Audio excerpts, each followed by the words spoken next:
Welcome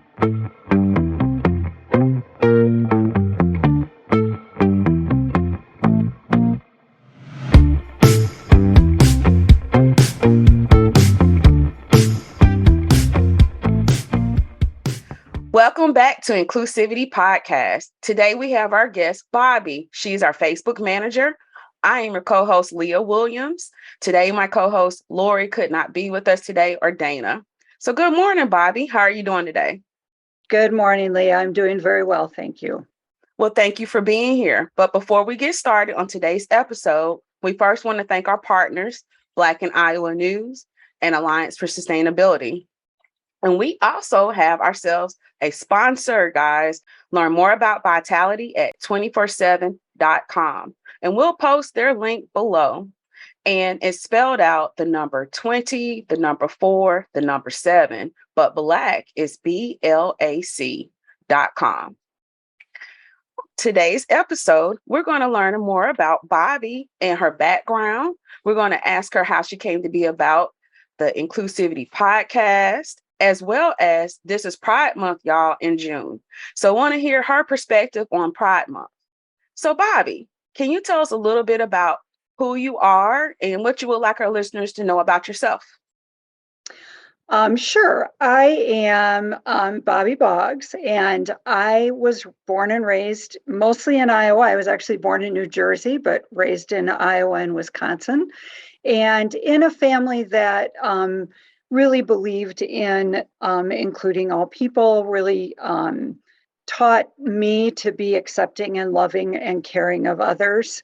And so I went through school, I became a music teacher, and then switched over. Now I'm a talented and gifted teacher. And a few years ago, Lori contacted me and said, "Hey, I'm thinking about starting a business and I'd like you to be a part of it." And so that's kind of how I got involved. And it was a point in my life when I was looking for something more, something to do that made me feel like I could make even more of a difference. And so when Lori contacted me, it was like the perfect moment for me to say, yes, let's do this. And so I've kind of been with Lori on her journey through all of this. And that ended up last year, about a year ago, I guess now, Lori called and said, "I really want to do a Facebook community, and I would like you to be involved in that." And so I did some training for it, and it's very, very much out of my comfort zone. And that's kind of what I was looking for, was something that challenged me a little bit and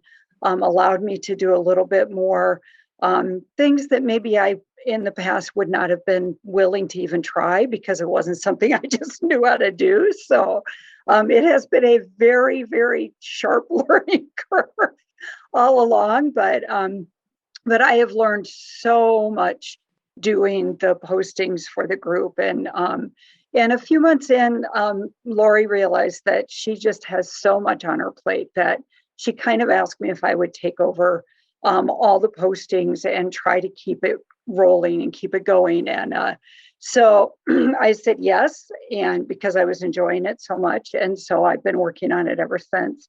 And for me, it really is all about just having the chance to feel like I'm at least trying to reach out and to make a difference and to get the word out there of how important it is that we take care of our earth, how important it is that we take care of each other, and really just try to build a coalition of love and understanding, because I think we really need that in this world today. And I have a 17-year-old who I would really like to see grow up in a world where people take care of each other. And looking at how things have been going the last few years, it's a very scary thing for me as a parent.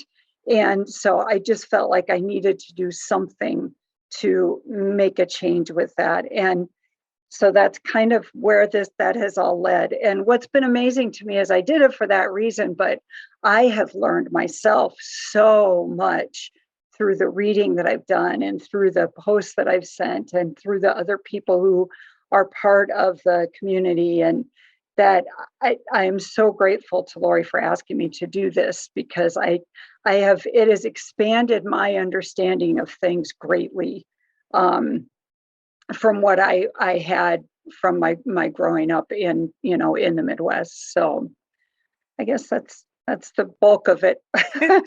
Well, thank you for answering that question, Bobbi. I forgot. Did you bring your cup of tea with you today or I coffee? did bring my cup of tea. It's right here. I forgot to make sure our listeners know that, hey, while you're listening, please grab your cup because we're going to have our cup as we sit here and listen more. I hear you say a lot of things and got to meet you for the first time on Sunday. And that Yep. was exciting. Learned some new things about you. And I feel like you, this is new for me. But now I'm learning to just take on as many hats as possible because you just never know where your path may lead you when you just let go and be out of your comfort zone.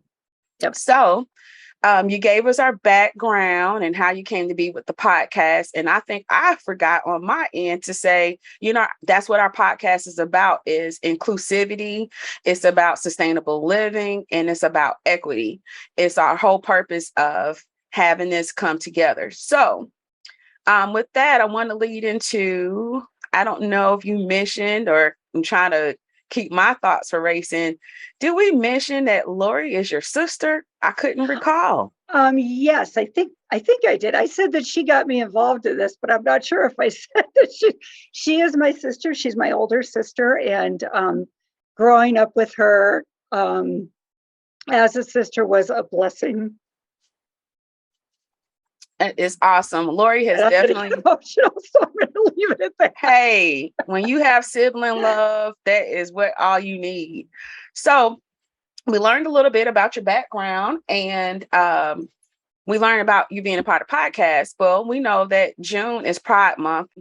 This show will be airing this month and was curious to see what was your perspective on how can people get more involved through like this month, or what are things people can do all year long?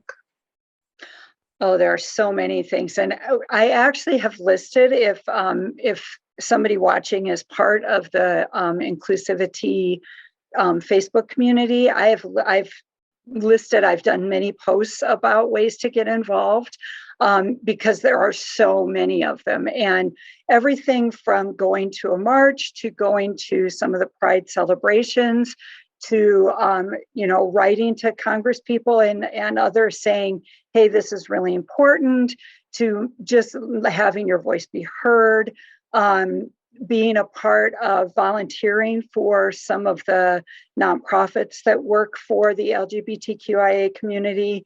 There are just so many different ways to get involved and get more involved or get less involved. But the big thing that I've really kind of struck with this month is just finding ways to do that are comfortable for you. So not everybody is comfortable going for a parade. Not everybody is comfortable writing to their Congress people. Another way is there are a ton of things on being posted right now to sign saying, hey, we think this is important, so pass these things, So I think those are all ways that we certainly can get involved. And then just in your own local, in your own personal life, I think it's so important for us to make it clear to people that we know. I have several people in my life who are part of the LGBTQIA plus community, and just letting them know, hey, I support you 100%. I don't think it's anybody else's business. Your choices, and I love you unconditionally. And I just think that is such an important part of that as well, and then not allowing in your own space, not allowing the comments and the things that people do that I don't think sometimes they realize how hurtful they can be. And so I think that's really important too, is being aware of the things that are said around you and making sure that you're a true ally to those people you care for and others, and are willing to speak up and say, hey, that's not cool. That's not okay. I hear you. I love that you're mentioning different ways that people can get themselves involved, because getting outside of your comfort level can be a challenge. Yep. I think as we get older, sometimes we don't know how to get out of our set ways and relearn and rethink some things. about our thought processes. Being a person from the South, being that I grew up, my grandfather was an elder in his church. So North Carolina is a Bible belt to its T.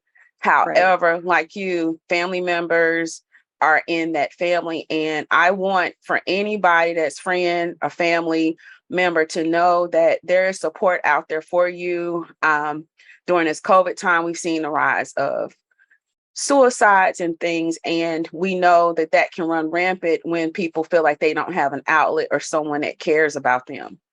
Yep.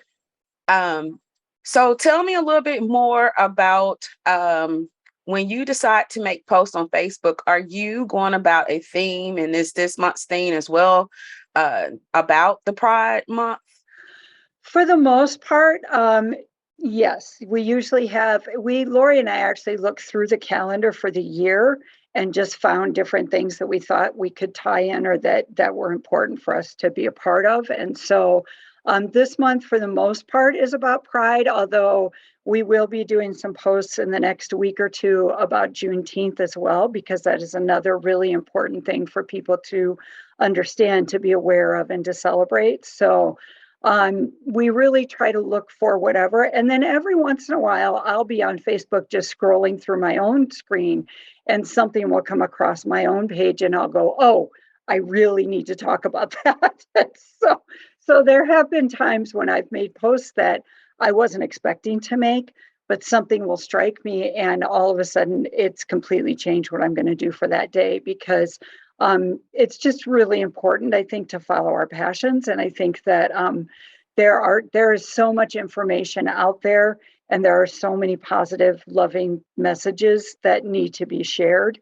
And so that falls into it too. Sometimes it's not something that fits the theme, and yet I will post it anyway because it just feels like it's something that I just feel very motivated to do it. And so when something like that hits me, the way I see it is I'm being kind of pushed that way. And so so that is another way. And some of those have been posts that other people have commented on and said, I'm so glad you shared this. And so we definitely follow somewhat of a theme every month or every week, depending on the month it is. But I also, like I said, there are moments sometimes when I'll see something and just go, oh, that needs to be addressed, or, oh, that needs to be shared with people. And I should say, I do also share a lot of things that are not part of the day. Like we have days set up. So we have like Monday is Gratitude Monday and Tuesday is Bonus Tuesday. So I try to share information. Like today, I probably will share more information about Juneteenth for people who maybe want to know more about it or understand it better. So we have those days set up. Sorry, that's my dog. We have those days set up, but I also do post a lot of things outside of those days. So if something comes across and I see something or I learn about something that is not necessarily part of that day's post, I will post that separately, because I just think it's important to share everything I can that I find that I think the group might also find interesting or informative. So our Facebook page is Inclusivity Collaborative, I believe, on Facebook. Yep. And It is a private group, but it is open to anyone who wants to join. It is not any questionnaires, but just simply come on over if you want to learn more about what we post in there each day. That Bobbi and Lori take the time to curate a list, which I've appreciated, learning about people I may not have ever considered, but I'm just naturally an inquisitive person. So I've come to appreciate looking at the posts that you have put together. A lot of different questions came up before we had your beautiful fur baby talk to us as well. And one of the things I want to know, when you're thinking about a message, what messages do you think society plays to us sometimes when people are different than us?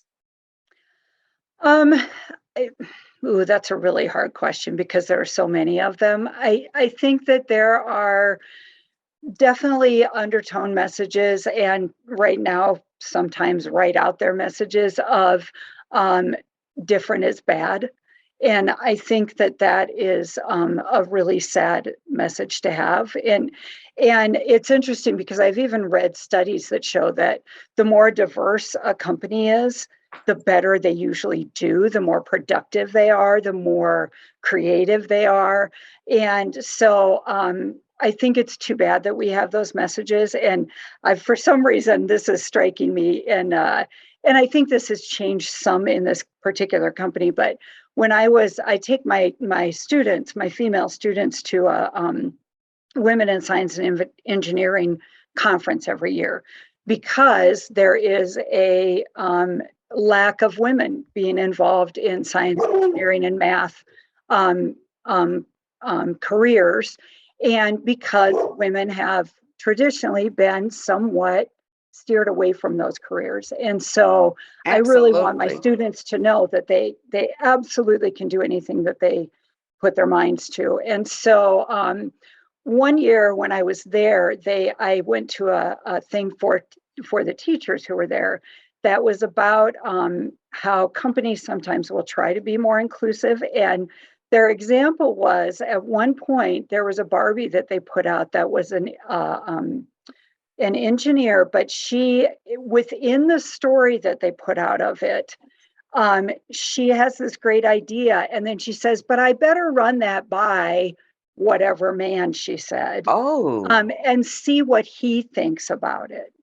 And what we talked about was, what message is that sending? Because what that's saying is, I think this is a great idea, but I better ask a man. I And better get that how approval from that man. exactly. And so, in the process of trying to put out a positive message, they actually undermine themselves by putting out a negative message. And so, I think that those kinds of things, I don't think it's always an intentional, hurtful thing, but I do think those kinds of things happen all the time. And I think it's really important for us to counteract that by saying, no, actually, you don't have to do it. Well, I would like to counter with that's actually considered an implicit bias. Um, Exactly. because you speak to my heart. You know, I went to college for agricultural environmental systems engineering. Yep. I can't get it out. They changed the name, so that's why I always go with environmental, but it's agriculture and biosystems engineering. And even in my class, like my class that I originally would have came out with, it was the most women in the group, and I went to historically Black college. But over the years, when we got in our careers and stuff, coming to Iowa, I'm the only Black female engineer in the state of Iowa. And so that message indirectly told me that, hey, you know, you're inferior not only by being a woman, right? But then I Right. get to add into my ethnicity. Yep. And Barbie, I use her as my example all the time when I talk about implicit biases, because Barbie is blonde and Barbie is blue-eyed. And Yep. I've had to work hard, you know, to not dislike Barbie, but that is a message that is sent to young women, and it's not ideal. So it's Right. interesting to hear you reinforce that this indirect message that you say is not intentional. For me, kind of not. I think it is intentional, because it's kind of constantly in the back of your mind, like, my thoughts are not going to be good enough unless Mr. So-and-so says so. And it's not to male bash, but that's just the way our society has been groomed and set up. But I'm Right. loving that you brought some young ladies, and you're showing that, hey, this is careers that they need. And that's a lot of what our children need, especially my Black and brown babies. We don't Yep. often see ourselves enough. And so you want them to see that, hey, you too can do this. And this is not just one entity that's only exclusive to this particular group of Right. people. So, Lord, Well, what I sorry. love about that is that, like, I have a student right now who, when she graduates in a couple years, is going to be a pilot, and Oh, um, and I love that because it shows me that putting out those messages of, hey, you can do this, matters, because I right. don't think that is something I would have seen 10 or 15 years ago. So it's very, very cool to see those changes happen. And I think it really is all about the messaging that we give to our kids. It definitely is. It's a big thing. If you haven't already, if you go back and listen to my episode 1, I talk about that, and I talk a little bit about how encouraging it's been for me that my son sees me, even though I switch paths and I'm a stay-at-home mom. He understands and recognizes that he too can be an engineer because he hears me talk about it. He hears me talk about our uncle, my mom's brothers being engineer. And, my mom, she taught math. So Right. that wasn't something that was a big thing, for girls. And I love math. Mm-hmm. It is my friend, it's my boo. Like, I love math. It excites me and it challenges me. And I love that you have a student, for instance, wanting to be a pilot. How often do we not see that? A Right. woman flying a plane, most of the time the captain is a guy, Yep. particularly. So, Yep. Bobbi, because we try to keep it under our 15 minutes, I so glad for the conversation. Was what I like. I vibe off of conversations and stories. I love learning new things about everybody and things in our world. If there was one message that you want listeners to walk away with that is a true message for you, a message that you carry for yourself, what would you want to tell our listeners? I think the biggest thing that I would say is we together need to make the change. We together need to make the difference. Because and your voice does matter. Because your voice added to all of the voices has a huge impact. And so, because I used to believe, oh, well, I don't matter, my voice doesn't matter. And what I'm learning through all of this process is, yeah, it does, even if it's a quiet voice. So that would be if you believe in love and if you believe in us caring for each other in the earth and you believe in those things, it matters that your voice is heard. Thank you. Most definitely, it matters. Your voice doesn't have to be the loudest in the room. However, your voice can be used no matter what your comfort level is. So, Yep. Bobbi, I want to thank you so much for coming on today and coming out of your shell and talking with us. And thank you for sharing things about yourself that might not have been comfortable as well. Want to thank our partners in Black Iowa News and Alliance for Sustainability. And again, there is a conference expo happening June 23rd through the 24th in Waterloo, Iowa. So anyone that's a small Black-owned business, please go to 247black.com. And for our podcast today, it is available on YouTube, Anchor, and most other popular podcast sites. Please tune in next week when we'll be talking with the Corey Lewis from the Healthy Project podcast. And if you have any ideas for a guest or a topic you would like to discuss, please reach out. We've made ourselves a Twitter account. We have TikTok. We're on Instagram and Facebook. And we would really just love to hear from you, because alone we can make a difference, but together we can make the difference. Thank you. Have a good day. Thank you, Thanks, Bobbi. Lya.